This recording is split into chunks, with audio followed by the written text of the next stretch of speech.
Muy buenas tardes, queridos hermanos. Que la gracia y misericordia del Señor los proteja y los guarde siempre en este día martes 25 de febrero del año 2025. Estamos en la séptima semana del tiempo ordinario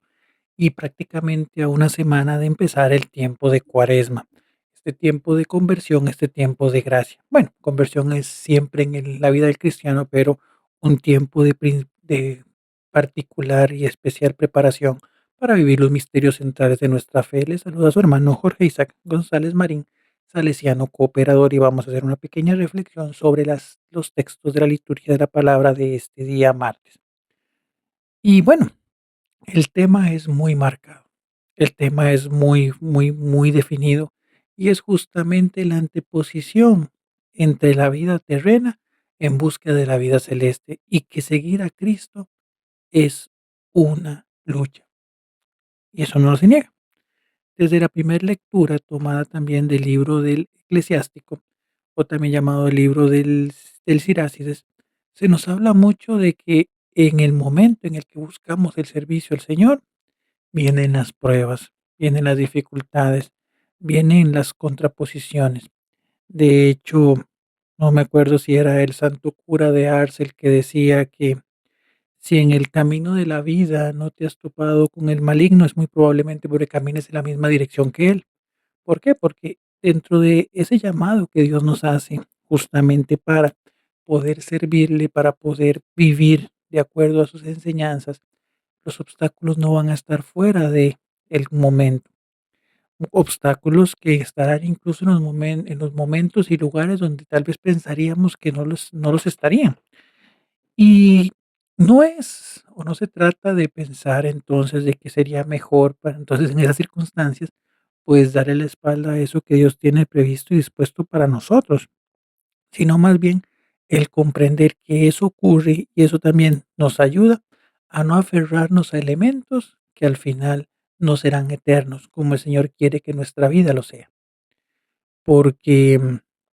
es evidente que los momentos de dificultad nos ayudan, si los vemos desde la fe, a moldear un carácter de acorde a lo que Dios quiere, una docilidad que no nace de un sentimiento entre amo y esclavo o que nace de la fuerza y la violencia, sino que nace propiamente del amor. Y desde ahí, pues entonces vamos justamente reflexionando, vamos propiamente eh, manteniendo una disponibilidad o una disposición que busque o que refleje propiamente ese caminar a la vida de la fe, sobrellevando las diversas circunstancias que pues tenemos o podemos encontrarnos en nuestra vida. Em, es algo que también nos purifica, las pruebas nos purifican, nos liberan de ese exceso de yo, por decirlo de alguna manera, y entendiendo que cuando las pruebas son puestas en manos de Dios, el Señor permitirá que ellas sean de bendición, como dice el mismo libro del Eclesiástico, que, que como el oro que se pule en el fuego, que se purifica, que se limpia, así también nosotros podemos ser también purificados en su gracia y misericordia. Por eso, también se nos recuerda en esta primera carta que es riquísima, que es justamente entender que nuestro fin último no sea justamente en acumular bienes terrenales, que reitero, no está mal si fruto de nuestro esfuerzo, de nuestra justamente honrada labor, y siempre también teniendo en cuenta aquellos que necesitan, podamos ir adquiriendo bienes y teniendo cosas, está bien, pero que no sean nuestras anclas para seguir, pues, o para no poder renunciar a una vida terrena en pos de una vida eterna. Entonces, desde ahí podemos ir visualizando justamente esa actitud propia del creyente que camina, como decía Don Bosco, que va con los pies bien puestos en la tierra, pero con la mirada puesta en el cielo. Y para eso, claramente, también nos corresponde tener mucha oración. Por eso el Salmo 36 que ahora la liturgia nos regala, nos pone de manifiesto eso, porque es cierto, a veces vemos muchos contextos en la vida, a veces vemos muchas historias de muchísimas personas y producto de cada una de ellas, pues justamente lo primero que encontramos es Sí, que a veces podemos decir: "Mira, hay gente que yo trato de hacer las cosas bien, trato de portarme de la mejor manera, no afecto a nadie, no, pues, justamente no le hago daño", pero veo a esa persona que es mala, que roba, que tal vez es malintencionada y demás, y le va mejor que yo. O esa persona que está metida en actos delincuenciales y demás, y tiene una mejor vida y no está padeciendo las mismas necesidades que yo tengo. Bueno, ahí es donde nosotros tenemos que buscar justamente esa posibilidad y esa propiedad de confiar al Señor y saber que en primer lugar nuestro fin último no está acá y que más bien nosotros vivimos también pues cubiertos por la gracia de Dios, que no permitirá que pase algo en nuestra vida si no es de bendición. Pero entonces también por otro lado, confiemos en el Señor, pongamos en sus manos nuestros caminos, permitámosle a Él ser Dios y mover todo según su voluntad, que es perfecta.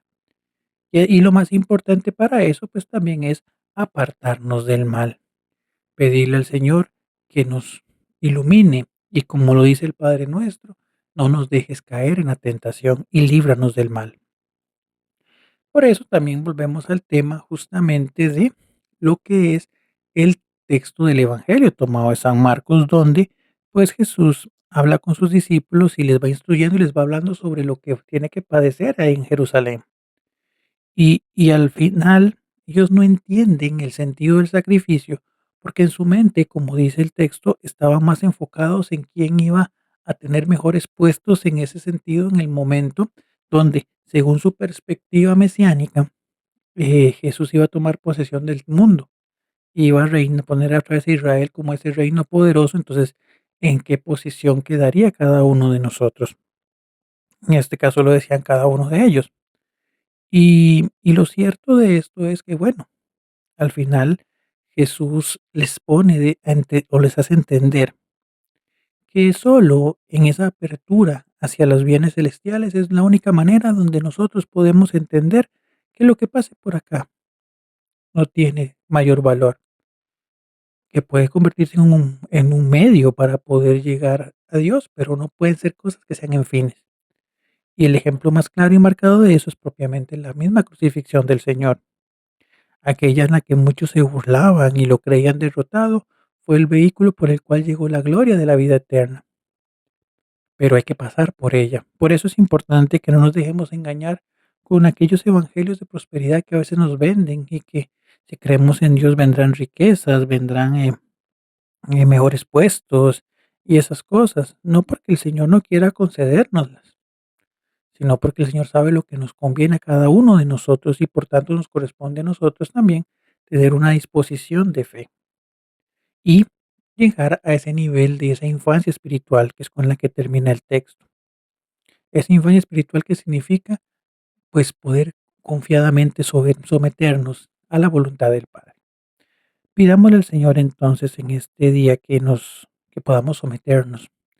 que podamos justamente confiar en su misericordia que siempre actúa a tiempo y a destiempo. Y como dice la palabra de las últimas frases, propiamente esta primera lectura del libro del Eclesiástico, ¿quién confió en el Señor y quedó defraudado? Creo que ninguno de nosotros. Pidámosle al Señor esa confianza y mantengámonos firmes, viviendo a costa de su amor.